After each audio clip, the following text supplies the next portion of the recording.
nosso ouvinte espectador da Rádio Cidade em Dia, também da nossa Rádio Cidade FM de Tubarão, começando mais um podcast Boca de Urna aqui pela 89.1 FM e também pela 103.7, além, é claro, das nossas plataformas digitais, né? Para quem nos acompanha no YouTube, já convido inclusive para se inscrever no nosso canal, ativar o sininho e dessa maneira vai ser avisado sempre que o novo programa entra no ar. Já dá um joinha também aí, o nosso like, né? Para dizer que está aqui gostando do programa, deixe seu comentário para continuar acompanhando a gente aqui do nosso podcast semanal. Nossos convidados de hoje, Gabriela Schelp, olá, tudo bem? Olá, um prazer estar aqui com vocês, como sempre.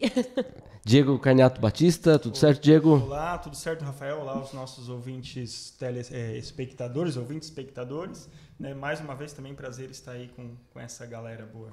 E o nosso estreante hoje aqui no podcast Boca de Urna, o vereador Nicola Martins, também jornalista acima de tudo. Nicola, muito bom dia, boa tarde, boa noite, muito bem-vindo aqui ao nosso podcast. Olá, Rafael, olá, Gabi, Diego, todos os nossos ouvintes e espectadores da Rádio Cidade em Dia. O Nicola aqui também está colaborando aqui no nosso projeto de cobertura das eleições 2022. Pessoal, a gente estava antes de começar a gravação citando as pesquisas eleitorais e eu fiquei quietinho porque eu tinha uma outra pesquisa para mostrar para vocês aqui, que são essas pesquisas regionalizadas, né? Então nós tivemos aqui mais uma vez aqui nessa semana em Criciúma uma pesquisa regional com algumas informações a respeito, já até com comparação, porque já é a segunda, então já deu para ver que candidato caiu, o outro subiu. Mas tem uma pesquisa também lá no oeste do estado, que foi divulgada também essa semana, e essa pesquisa coloca, por exemplo, né? Então vamos lá, só para a gente citar a pesquisa aqui da região de Criciúma com Moisés em primeiro lugar, tendo uma queda. Mas lá no oeste aparece o Jean com 25,7 em primeiro lugar. E aí tá na capa do jornal, né? Pesquisa, o candidato na frente, mas daí lá a pesquisa em Chapecó. Aí vem a pesquisa em Criciúma. Como é que a gente lida com essas informações e como é que isso pode confundir, né, o eleitor, vendo essas pesquisas, cada uma coloca um candidato em primeiro lugar e o outro que está em primeiro, em quinto, em quarto, enfim. Como é que a gente pode... Tá certo isso? Pesquisa regionalizada para governo do estado? Dá para a gente ter... Rafael, nós vivemos numa democracia e é muito difícil a gente palpitar daquilo que pode ou não pode, aquilo que deve ou não deve, né? Então, eu acredito que os institutos de pesquisa, enfim, candidatos, desde que dentro daquilo que a legislação permite, por óbvio, né, tem direito de fazer aquilo que acharem melhor para a sua estratégia. Agora, analisando como cidadão, de fato, eu, pelo menos, não vejo o mínimo cabimento na divulgação de pesquisas regionais. Elas são interessantes, mas são interessantes para os candidatos e as coordenações de campanha, porque aí quando você levanta, por exemplo, que o Jean está na frente no Oeste, né, o Jean sabe que das duas umas, ou ele vai potencializar o Oeste para tentar aumentar a diferença, já que ele está tendo uma boa aceitação lá para compensar uma outra determinada região, ou, né, ele vai focar naquela região em que ele está fraco e que ele precisa buscar uma alternativa para crescer. Então, eu acho que para a estratégia de campanha, né, para o candidato, para essa definição, esse mapeamento de força, eu acho extremamente importante. Agora, para o eleitor em si, né, a começar a pesquisa, já se há uma discussão sobre a influência da pesquisa na eleição e se é essencial ou não uma divulgação, por exemplo, de pesquisa estadual para governador, né, ou nacional para presidente da República. Então, essa já é uma outra questão que ainda tem que se ver, né, se existe ou não essa necessidade. Agora, a regional, que de fato não é espelho nenhum, não é parâmetro nenhum para a eleição, essa de fato está aí só para atrapalhar. E aí, como você bem colocou, né, aí aparece a pesquisa bem grande, né, e bem pequenininho, dizendo essa pesquisa é só da região A, B ou C. Então, levando de fato o eleitor a ser induzido ao erro, como a gente vê em várias propagandas que existem por aí, não só eleitorais, né? Mas eu acho que é um desserviço para a população a divulgação desse tipo de pesquisa. Nicola. Eu acho que eu concordo com o Diego em praticamente todos os pontos, mas eu gosto do ponto de vista jornalístico. Né? A gente pensando jornalisticamente, ela é muito interessante. A gente consegue fazer uma análise local, a gente consegue fazer uma análise das forças políticas locais, inclusive projetando médio e longo prazo. O quanto o Clécio Salvaro está influenciando Espiridião Amin, o quanto o apoio do PMDB está influenciando Carlos Moisés aqui na região. No caso dessa de Chapecó, o João Rodrigues. No caso de Chapecó, o quanto o João Rodrigues está influenciando o Jean Loureiro. Se for analisar, e se a gente for analisar essa pesquisa como uma pesquisa real, nós estamos vendo o Jean Loureiro bombando no Oeste com o apoio do Jean Rodrigues, como ele já tem esse apoio do João Rodrigues, e agora está encaixando, inclusive, dentro da campanha de TV e rádio, ele está colocando mais o João Rodrigues, com o slogan de campanha que ele está utilizando também.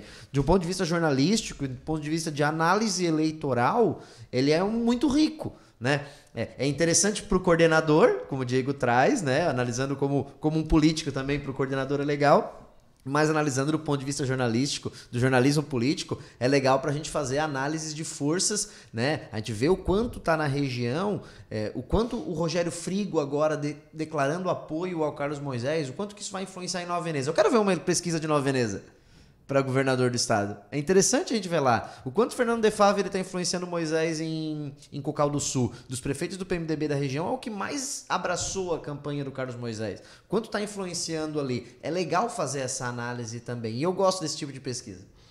Ô, Gabriela, do ponto de vista legal, tá tudo certo. Sim, tirando os detalhes que tem da pesquisa para a gente observar, se pode fazer. Eles podem usar isso, e como eles podem usar isso no horário eleitoral deles também? Eles têm possibilidade? Pode, tá. As pesquisas podem sim ser divulgadas no horário eleitoral, nas suas páginas, desde que, e isso a gente tem visto de forma utilizada de forma muito errônea, e existem várias ações de um candidato contra o outro, tentando retirar essas publicações do ar, porque as pesquisas não podem ser mostradas de forma seccionada.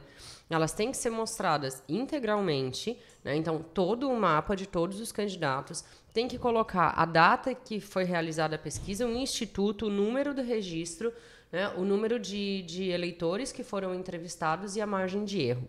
Então, esses requisitos, toda vez que a gente apresenta uma pesquisa, a gente tem que colocar essas impressões também. E aí a gente vê os candidatos maliciosamente utilizando apenas um número. Né? Coloca assim, Jean Loureiro está em primeiro, fulano caiu lá, foi lá para a rabeira. E coloca isso de forma a manipular o eleitor. Isso não é permitido eleitoralmente. E aí existem uma série de ações já, e aí a gente vê, aí começa um vitimismo, estão nos atacando porque estamos em primeiro. Gente, o eleitor não pode ser... E aí, assim, pelo lado do candidato é uma estratégia, mas pelo lado do eleitor, eu acho um grande desrespeito com o eleitor. É taxar o eleitor de trouxa. Porque tentar manipular ele dessa forma é muito desleal. Né? Então, a gente tem que ter estratégias de campanha? Tem. Tem que ter estratégia de marketing? Tem. Mas nunca de forma a tentar disseminar irrealidades, né? Fatos até... eles não são inverídicos, mas eles são fatos manipulados. E levar isso para o eleitor, eu acho que além de um desrespeito com o eleitor, é um desrespeito à democracia. Né? Tira o fair play. Nos afasta de um jogo justo. E aí não dá para ser. Tá? E é onde a Justiça Eleitoral, quando se trata de pesquisas, coloca muito o pé em cima. Né? E de divulgação de pesquisas, ela é bem criteriosa nesse aspecto. Então, os caras aproveitam uma brecha ali, divulgam, aí 2 dias depois já não podem divulgar mais, e assim vai passando a eleição. Mas, do ponto de vista político, as pesquisas realmente são muito interessantes. Eu sempre falo para os meus clientes, eu quero dados. A gente faz uma reunião, eles vêm todos apaixonados para a reunião, dizendo, nossa, a gente está muito bem, fulano, cabo eleitoral, aquele é fera, vai conseguir 5.000 votos. Primeiro que a gente já vai para 1/3, né? Sempre que o cara promete, a gente diz, amigo, ele vai te prometer 5.000, que vai vir no máximo 1/3 do que ele prometeu. Na né? melhor das hipóteses. O teto do cara vindo bem é 1/3 do que ele promete. E aí eu preciso de dados. Eu não posso acreditar no que o cabo tá falando, no que o outro eleitor lá, porque eu fui àquela rua, todo mundo disse que vai comigo e beleza. Eu disse, não, eu quero pesquisa. Né? Faz pesquisa no bairro, faz pesquisa na cidade, faz pesquisa na região. Eu quero dados. É assim que a gente trabalha. É assim que a gente sabe se está investindo dinheiro no lugar certo, se não está. É assim que dá de ir adiante. Bom, e nesse cenário que o Diego abriu, inclusive, a gente percebe como informação e como estratégia na eleição nacional, né? Por exemplo, o Bolsonaro já anunciou que não vem em Santa Catarina no primeiro turno. Não tem porquê? Não tem porquê ele vir aqui, onde ele está, e nessa pesquisa lá do Oeste, por exemplo, que eu aqui só para a gente preencher a informação, né? Essa do Oeste da Jean Loureiro com 25,7, a mim 14,2, empatado com o Décio Lima, com 14,2 também, Carlos Moisés 12,8 e o Jorginho 12,8 também empatado. Então, um cenário dos 4, segunda vaga do segundo turno embolada, que não se decide nessa no Oeste, né? Pesquisa da Tulipa, publicada pelo Diário do Iguaçu. Tá, essa aqui do Oeste. Mas na questão nacional, por exemplo, então o Bolsonaro disse que não vem a Santa Catarina, porque lá no Oeste também ele tem 70% dos votos, por exemplo, né? Aqui no Sul também aparece bem. É o que daí seria para esse também uso de consumo dessa informação na questão regionalizada, né? Planejar campanha, né? Estruturar a campanha. Eu não vejo o Ciro fazendo campanha no Ceará. Né? Ele não tem, o povo do Ceará já conhece ele, já conhece as ideias dele, já conhece os rompantes dele. Não tem por que ficar fazendo campanha no Ceará. Eu vejo muito pouco o Lula no Nordeste. O Lula está focando muito em São Paulo, em Minas, Rio, até porque são 3 dos maiores colégios eleitorais que nós temos em Santa Catarina. E o Bolsonaro, Santa Catarina, Centro-Oeste. Não tem por que ele focar tanto assim, porque ele já tem uma maioria consolidada. Ele tem dos 5 primeiros colocados, dos 6 primeiros colocados na eleição de Santa Catarina, 4 praticamente estão com ele. Então, porque o Moisés ainda dá uma derrapadinha, né? Mas estão com ele. Então ele não precisa ficar brigando. Tanto que nas entrevistas que ele já deu sobre Santa Catarina, ele já disse, não, meu candidato a senador é esse, mas o governador eu tô tranquilo porque já tem alguns lá me apoiando.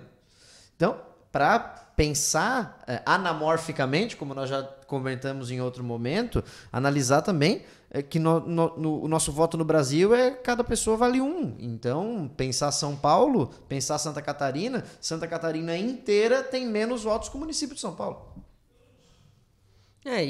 Mas aí a gente tem que pensar só uma envenenadinha, assim, né?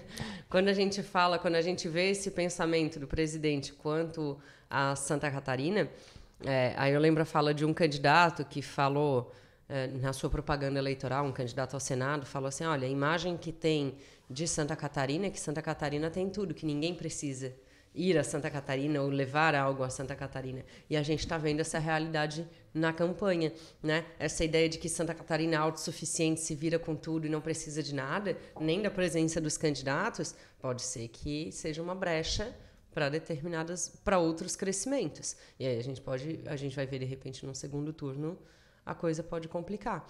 Mas a questão principal disso é o reflexo do descaso com Santa Catarina. A eleição reflete isso, mas a gente viu no quanto foi repassado de verba, a retirada o corte de verbas de obras, né? O corte de orçamento para Santa Catarina foi violento. E aí a gente vê que também, além de, eu tenho um bom colégio eleitoral lá, tá todo mundo comigo, mas tem muito medo da retaliação. Porque o Bolsonaro vindo para Santa Catarina, a oposição pode questioná-los de coisas que ele não quer ser questionado. E aí, quando ele se perde, a oposição cresce. Mas aí a Gabi entra numa situação de que ele já tem, tanto o Lula quanto o Bolsonaro, ambos, já têm seus defensores aqui.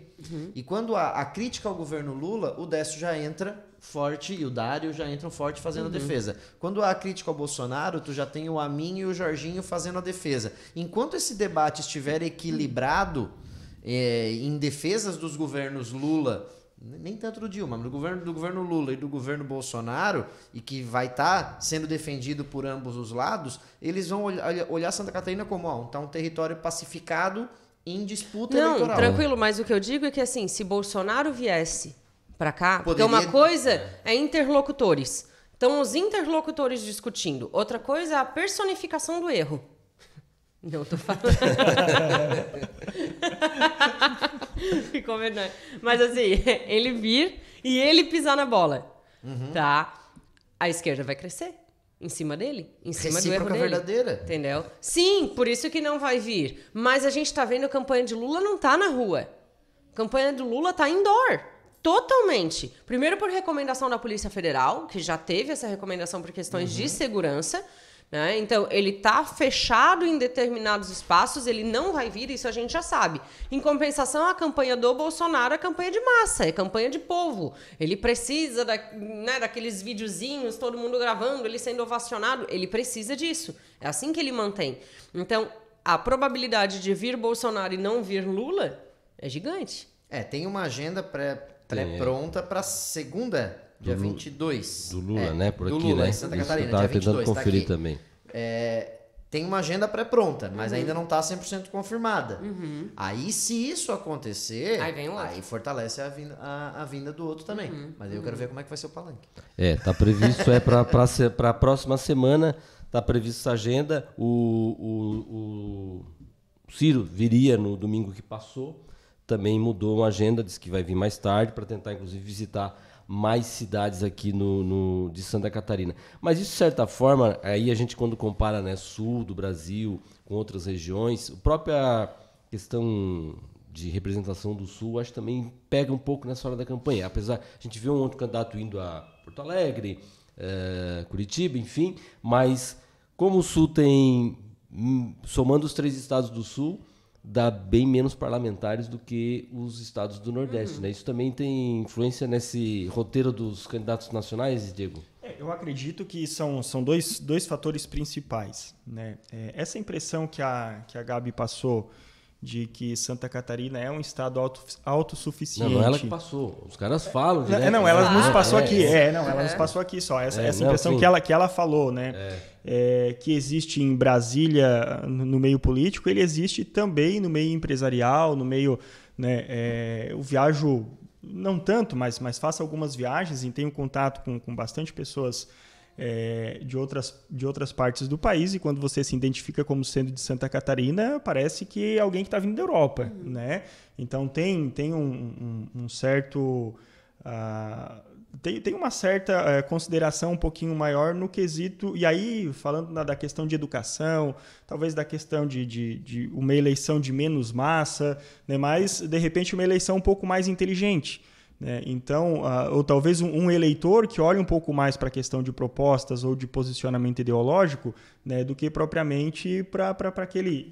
Embora vai ser contraditório agora, porque Santa Catarina é extremamente bolsonarista, né, e aí eu ia dizer que ele não olha tanto para aquele candidato de massa, né, e aí são contraditórias as coisas, mas... Claro que o eleitor de Santa Catarina é bolsonarista nesse momento, não por conta das multidões que ele arrasta, né, mas sim por conta de ser um eleitor mais de direita já, tradicionalmente é o candidato mais à direita hoje que a gente tem. Né? Então tem essas questões. Mas, claro, a falta não só de representatividade eleitoral, mas a falta de densidade eleitoral, isso pesa muito. Eu não vou, como candidato, deixar de atender uma reunião com 1.000 pessoas para atender uma reunião com 15. Eu, como candidato, não vou deixar de participar de um evento de massa para participar de um evento com poucas pessoas e ainda, das duas umas, que aí são dois extremos muito difíceis, porque nós não temos uma eleição equilibrada para presidente da República em Santa Catarina. Então, ou eu vou perder densidade eleitoral, para participar de um evento político num estado onde eu já lidero absolutamente, então estou deixando de ganhar de um lado ainda para não ganhar de outro, não é nem que vou ganhar um pouquinho. Ou, no caso do Lula, vou deixar de participar de um evento com densidade eleitoral no Nordeste, no Sudeste brasileiro, para participar de um evento com pouca densidade em um lugar onde a probabilidade de eu ganhar um voto a mais é extremamente difícil. Então, realmente, esses dois aspectos, eu acho, né? Essa questão de que a não necessidade do candidato estar presente, né, e para definir a eleição, e a pouca densidade eleitoral, que reflete também na pouca densidade, né, de representatividade em número de deputados, né, acaba refletindo bastante e pesando nesse momento em um candidato não vir para cá. Bom, ainda só para a gente fechar esse bloco, ainda voltando a falar das pesquisas, a gente vê nessa dificuldade do Moisés de se distanciar, ou de como o candidato à reeleição de estar garantido no segundo turno, o que seria o mais normal, e a gente não vê, né, essa garantia do Moisés estar lá. Pode estar, pode não estar, então tem pesquisa como bota ele em quarto e outro ele caindo, enfim. Mas o comportamento dos candidatos ainda é muito de bater no Moisés, de criticar. Tirando aquela ideia de que, bom, eu não vou atacar, eu não vou combater quem está na frente, mostra que o cenário, para quem está na rua fazendo campanha e os candidatos envolvidos, eles veem o Moisés como o cara ainda atirado do segundo turno? Jorginho, Amin e Jean querem o Moisés no segundo turno. Aí é que está. O que eles não querem...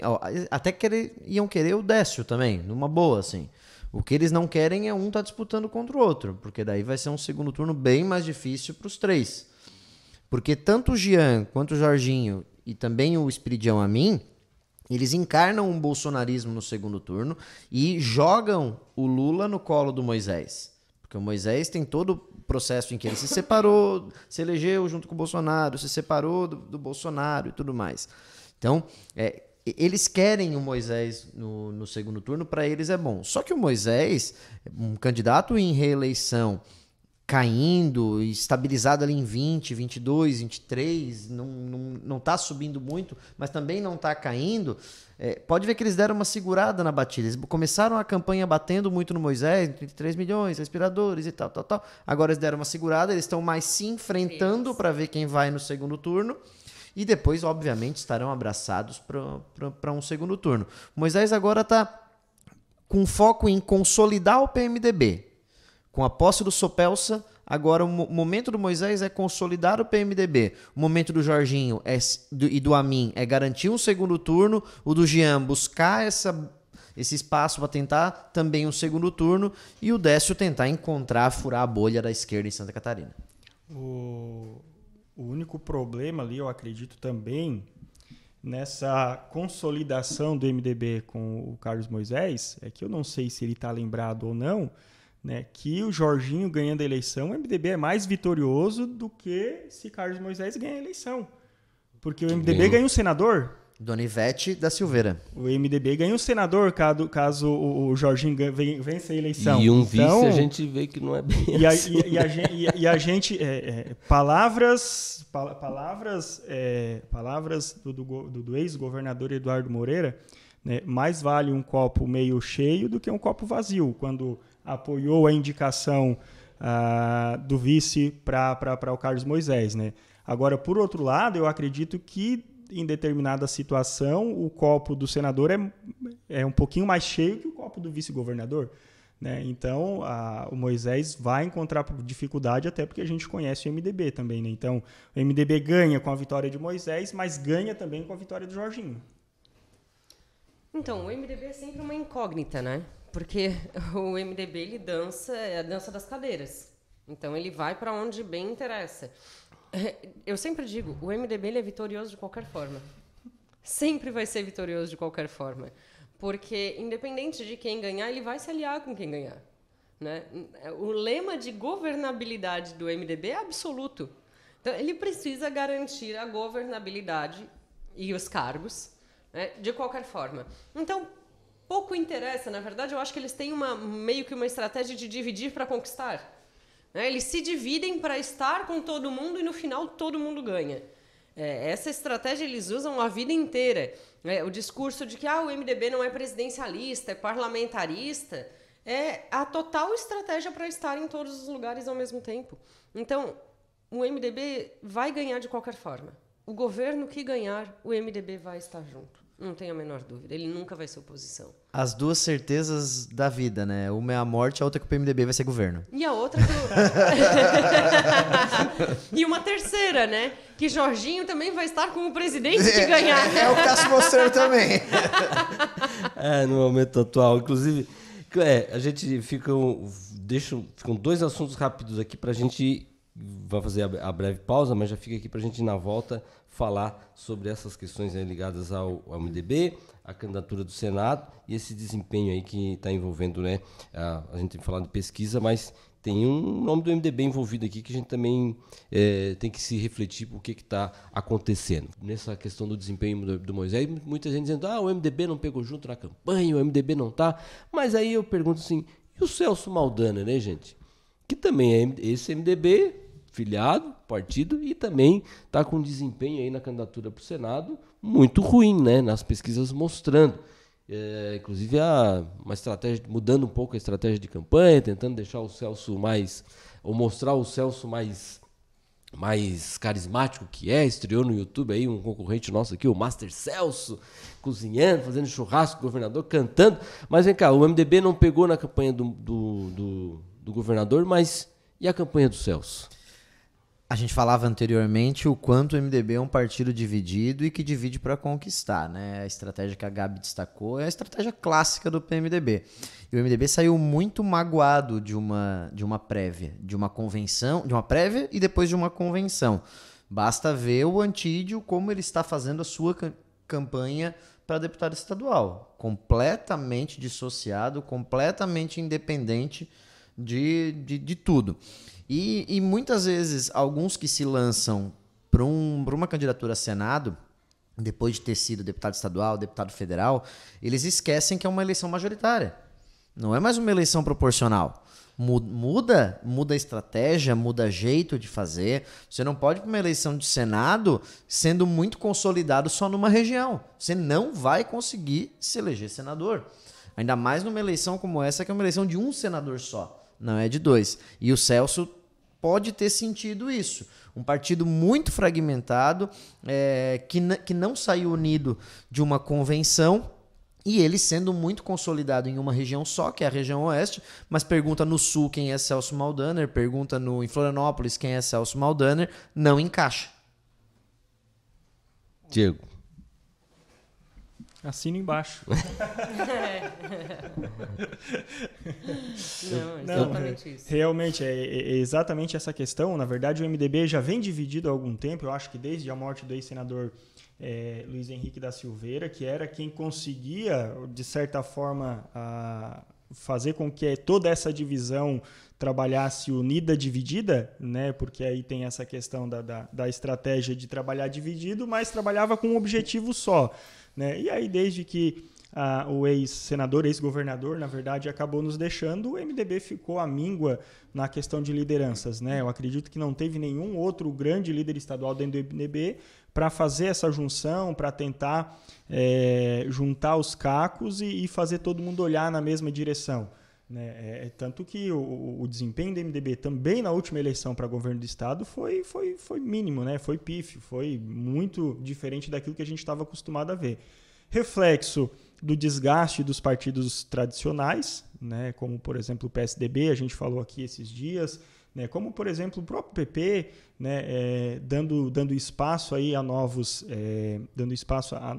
lideranças dentro de partidos menos tradicionais, porque aí é aquela questão também que o povo está um pouquinho cansado já de olhar, né, olhar para a propaganda eleitoral ou olhar para algum palanque de autoridades numa campanha e tu somar lá quase 1000 anos, mais ou menos, de candidatura, né, fora de vida. Então, eu acho que tem que dar uma oxigenada, né, e a falta, por exemplo, de deputados, de candidatos aqui na região reflete muito bem isso, né, não só o MDB, mas outros partidos aí mais tradicionais precisam oxigenar também, porque de fato não tem como. Né? Então, desunido, sem oxigenação, né?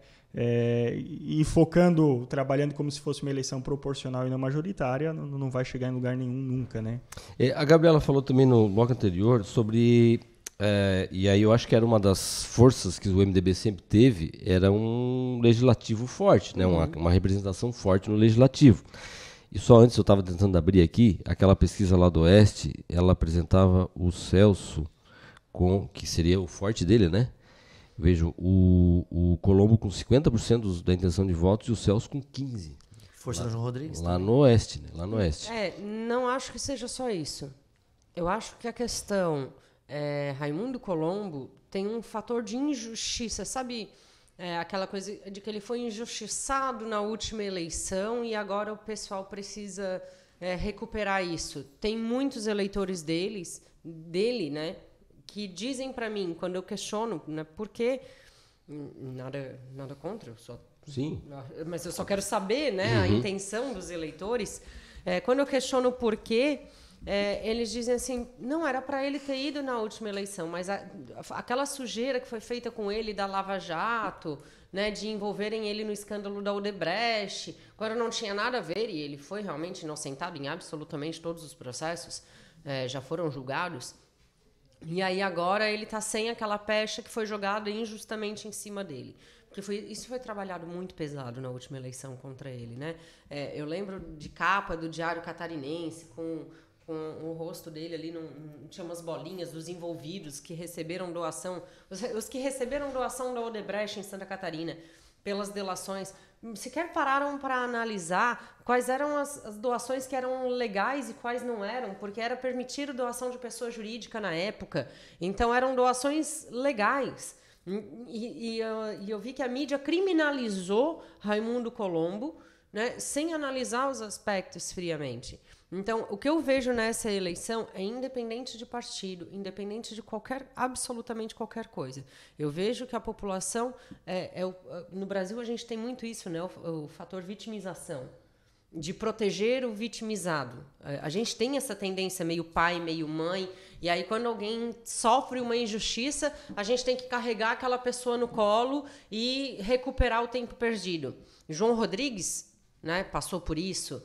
E eu vejo isso hoje com Raimundo Colombo. Independente de partido, ninguém consegue tirar, ninguém vai conseguir superar essa pecha de que ele foi vítima e precisa recuperar isso. E aí quanto à questão do MDB, hoje tem 9 deputados estaduais. A gente, claro, não tem mais aquelas eleições. A primeira eleição do Amin, lá nos anos 80, era 21 para um partido e 19 para outro, né? Isso não existe mais. Mas agora, o MDB já teve mais de 9. E se imagina, pelas contas, enfim, que isso vai cair. Cai um pouco dessa força do partido de estar ali sempre, independente de quem ganhar, tá junto? Então, na verdade, o que acontece? Os partidos, primeiro que lá na década de 80 a gente vinha de um período em que não se teve partido, depois se teve só 2 partidos, e aí a gente tinha aquela divisão Arena-MDB, né, onde a gente tinha a suposta esquerda e a suposta direita, e era isso que se colocava, então era como se dividia o nosso parlamento. Depois a gente teve uma multipartidarização, né, vários partidos começaram a crescer. E aí a gente chegou num ponto fatídico dos partidos, que foi a incapacidade de fazer uma transição entre as lideranças. Então a gente tinha liderança, que não deixava ninguém se criar, não abria as asas para deixar ninguém voar. E aí essas lideranças começam a se afastar, seja por escândalos políticos, seja porque já está há muito tempo, seja por falecimento. E a gente entra num vácuo de liderança. Não tem ninguém para ocupar esses postos. Então a gente viu os partidos nessa eleição, porque a última eleição geral não dá para contar. Ninguém sabia em quem estava votando, votava num número, não tinha uma personificação, era um número. Então, nessa eleição, a gente viu realmente os partidos desesperados para achar gente. Não achava, vamos desenterrar gente. Sim, pelo fim da coligação proporcional também, né? Sim, principalmente por isso. Sim, eu não consegui criar ninguém, vou desenterrar. E foi o que aconteceu. Nós vimos candidaturas de pessoas que já se candidataram 459 mil vezes, vindo de novo aos 45 do segundo tempo, porque não tinha mais ninguém para ir. Sim, e isso em todos os espectros ideológicos. Eu posso trazer desde a Lucy Choinac no PT, se candidatando a deputado estadual, até o Serafim Venzon, de novo candidato pelo PSDB a deputado estadual. E isso a gente consegue levantar, inclusive, novamente, e muito forte que a gente está vendo nessa eleição, a infidelidade partidária.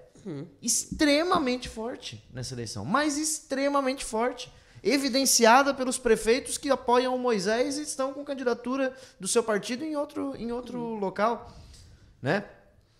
O modelo partidário a nível brasileiro nacional precisa ser revisto. também. Sim. A nível nacional também. Governadores Todos. que têm seus próprios candidatos a presidente que não apoiam os Aqui em seus Santa candidatos a Catarina, presidente. né? Aqui em Santa Catarina, Em Santa Catarina. principalmente. Todos. E aí a gente traz a níveis municipais, vereadores que apoiam deputado federal de um, deputado estadual de outro, apoiam o governador de outro, prefeito apoiando o governador de outro. Isso está acontecendo em todos os níveis, o que mostra a falência das nossas estruturas partidárias. Sim, que precisam ser revistas. Totalmente. Eu acho que a gente precisa rever isso. E o MDB, apesar de tudo, eu acho que o MDB, quando ele já tem na sua estrutura essa teoria do dividir para conquistar, a questão da infidelidade fica meio em segundo plano.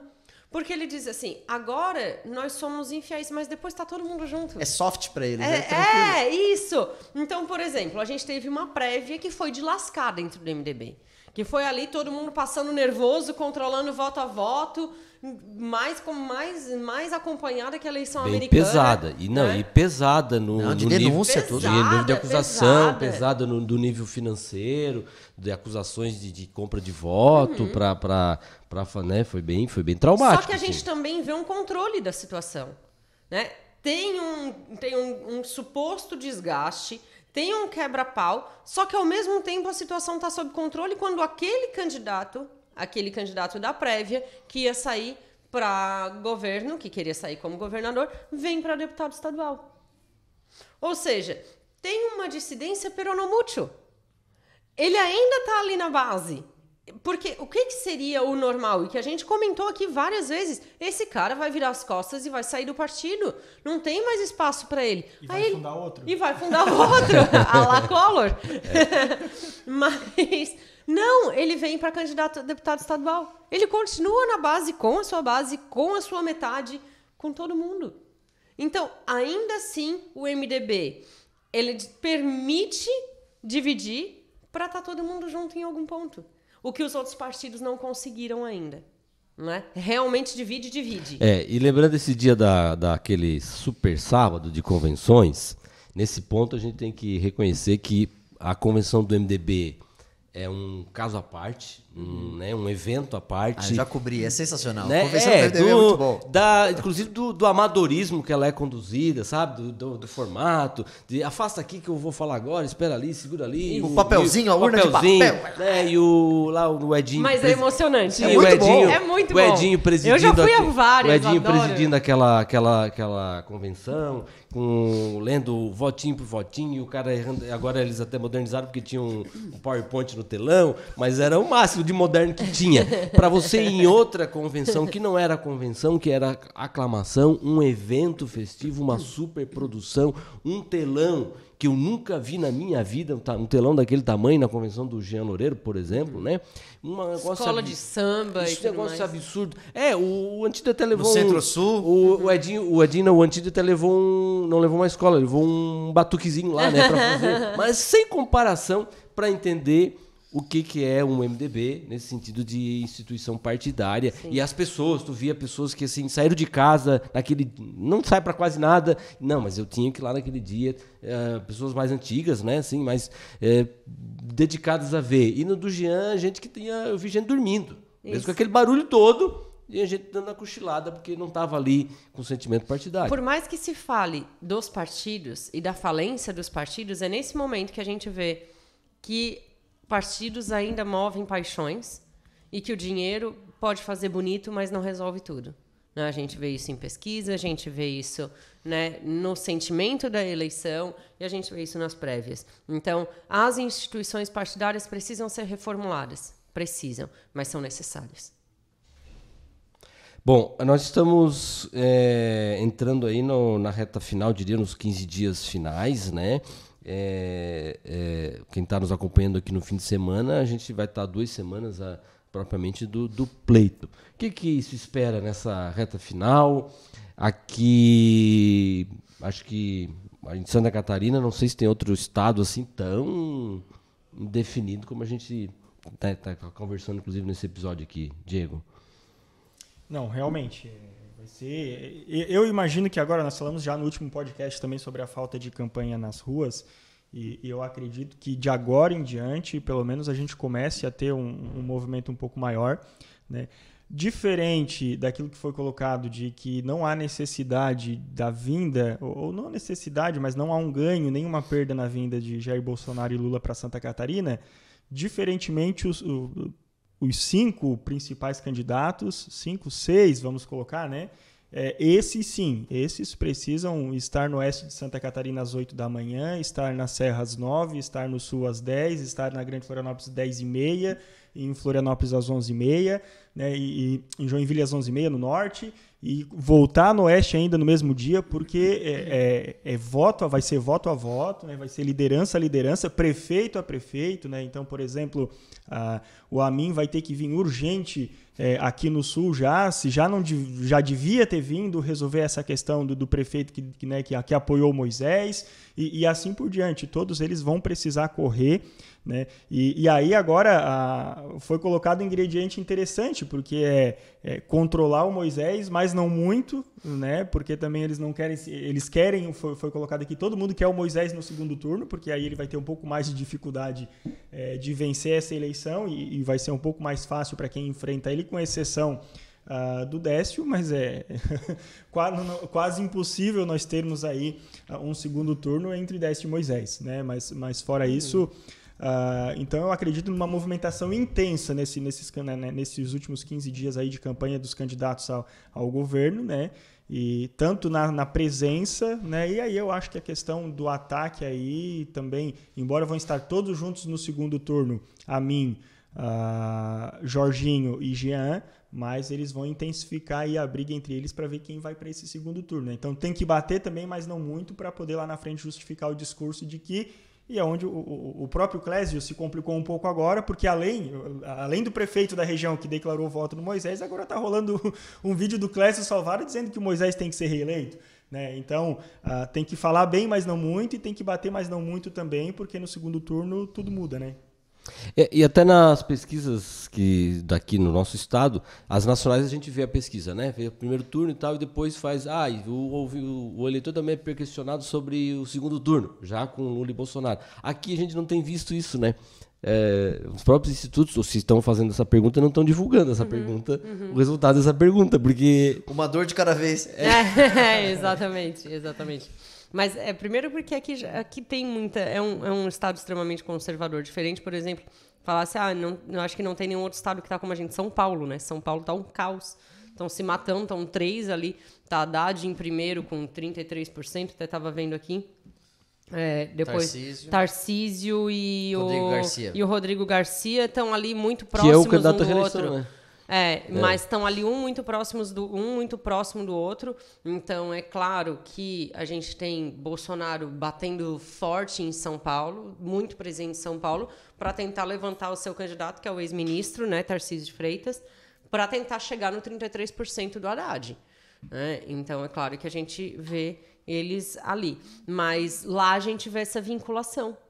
Porque a gente tem, em primeiro, o candidato que foi substituto do Lula, e, em segundo, o ex-ministro do Bolsonaro. Então, a gente vê essa vinculação muito forte que aqui a gente não vê porque, né, tá meio solto pro Bolsonaro. Então, a gente não vai ver, não vai sentir essa dor aqui. Já tá muito definida, né? Muito definida. Eu vejo, nesses últimos 15 dias, Moisés cuidando para não derrapar. Ele tem que ficar ali mansinho, continuar o trabalho dele para manter esses 22 a 25 que garantem ele no segundo turno. Jorginho e Amin se matando em trekking diário. Tem que ser trekking diário mesmo, pesquisa diária. Um tirando o voto do outro, buscando o voto do outro, porque é voto que vale 2. Tu tira um, bota 1. Então, isso vai ser muito sangue até o dia 2 de outubro. Jorginho e Amin, e o Jean buscando um fato que faça ele estadualizar. Eu entendo essa pesquisa de Chapecó, mas se a gente analisar as pesquisas gerais de Santa Catarina como um todo, o Jean ainda está um pouquinho atrás, um pouquinho bastante atrás de Jorginho e Amin, buscando essa segunda vaga pro segundo turno. E o Décio mantendo o seu espaço ali, tentando manter o voto, buscando o voto pro Lula, mas vai ser muito interessante esses últimos 15 dias analisar o vira-voto de Jorginho e Amin. Isso é algo que eu vou ficar muito em cima, eu quero acompanhar esse processo. Só que eles estão com, até agora, uma estratégia de um bater no outro com um telhado de vidro, né? Mas é um bater no outro, dando risada do fim do debate e se abraçando, porque sabem que vão estar juntos no segundo turno. Isso eu não tenho não tenho a menor dúvida, Mas eu acho que, assim, tá um tentando tirar voto do outro. Talvez se eles tentassem tirar voto do eleitorado do Jean, seria mais útil. Porque o eleitorado Talvez do eles não estejam vendo o Jean crescer. Tá? Por exemplo, a gente tem Ângela. Ângela com um calhamaço de verba pública, com um poder de campanha gigantesco, porque o limite ali de gasto dela é 3 milhões, só de fundo eleitoral ela recebeu 2,5 milhões. Então ela tem um poder de campanha gigantesco que ela devia estar despejando em cima do eleitorado do Jean. O que ela não conseguiu fazer na campanha para prefeita. Então agora ela deveria estar em cima, dizendo, olha, né, eu vim aqui como prefeita, não deu certo, mas mantenham ele como prefeito de vocês e a gente se ajuda lá em cima. Olha, antes foi falado aqui hoje, né, que no segundo turno eles vão estar todos juntos. Antes da campanha oficial começar, antes de definir ali as candidaturas, eu vi Jorginho e Amin no mesmo programa e eles aqui, mas não, tem que estar comigo, aquela história de tem que estar contigo, não, tem que pedir voto para mim, eu já pedi tanto voto para ti, agora é tua vez, pedir para mim, naquele clima eles muito... tentaram uma aliança ali. Mas estava muito amistoso. Muito. Mas a partir do debate na véspera do feriado, onde eles terminaram discutindo, o Jorginho chamando o Amin de velho. Né? Não, ele usou uma frase que, né, onde eu acho que a idade está esquecendo da memória, de velho, enfim. Eles passaram a uma briga. Será que vão estar juntos no segundo turno ou não vai sobrar caco disso aí ou se resolve? Se um dos dois passarem. Bolsonaro aparece e resolve. Eles não têm para onde correr. Vão apoiar quem? Vai apoiar Moisés? Não vão apoiar Moisés, nenhum dos dois. São bolsonaristas. Na verdade, eles são bolsonaristas ferrenhos e são os únicos dois que efetivamente podem usar o nome Bolsonaro, né? Porque os outros, a gente já tem decisão judicial aí que não podem usar o nome Bolsonaro, que não estão na coligação com o presidente, têm seus próprios candidatos a presidente. Então, a gente não assume a fidelidade, mas a justiça determinou. Né, nem no segundo turno o Jean poderia usar? Não, num segundo turno talvez. Né? Num segundo turno talvez. Mas se for um segundo turno contra o Jorginho ou ele não vai poder usar. Tá? Porque só vai poder usar quem está na coligação com o presidente, que é PL, PP e PDT, se eu não me engano. Não, PDT não. Republicanos. PDT aqui em Santa Catarina, né? Que o PP tá com o PDT. Agora Moisés poderia usar um Não, o PDT aqui tem candidato próprio. Não é o PDT, é o PTB. Tô trocando já. PTB do Kennedy. PTB, isso. Quem? Moisés, né? Republicanos é base do Moisés. Poderá. Do Bolsonaro. Poderá usar. Mas o quanto, se tiver os outros, o Bolsonaro não vai apoiar ele. Se tiver os outros, não vai.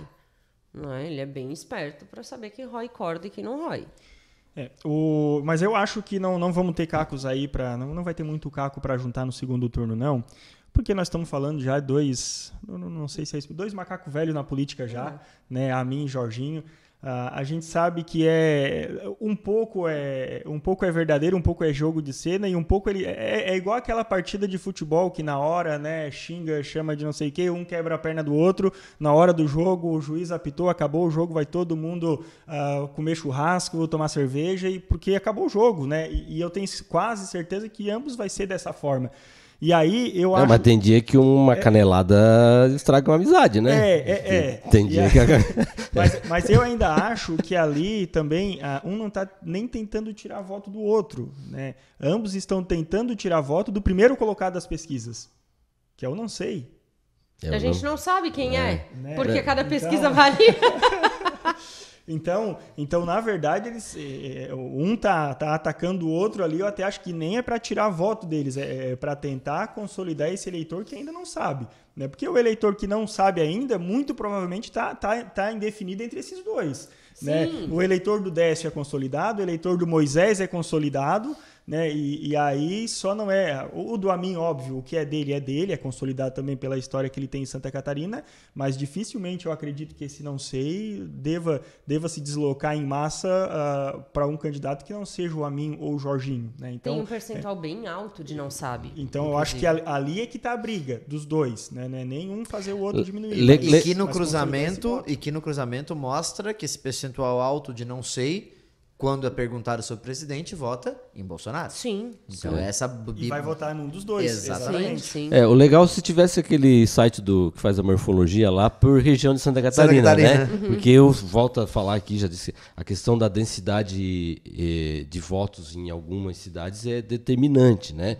A gente falou no outro dia no ar, no outro programa, a questão de Joinville, que...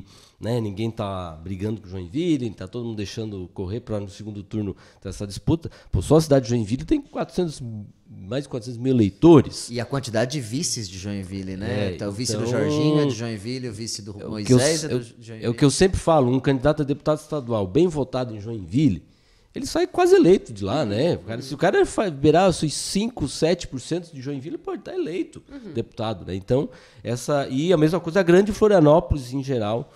Por isso que eu digo. É muito forte. Por isso que eu digo que quando eu falo, a mim poderia crescer muito, Ângela indo firme para cima de Florianópolis, porque olha o colégio eleitoral, o tamanho do colégio eleitoral.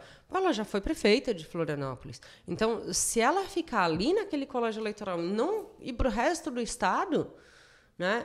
Ela está eleita e o marido está eleito e o filho está eleito. Opa. Né?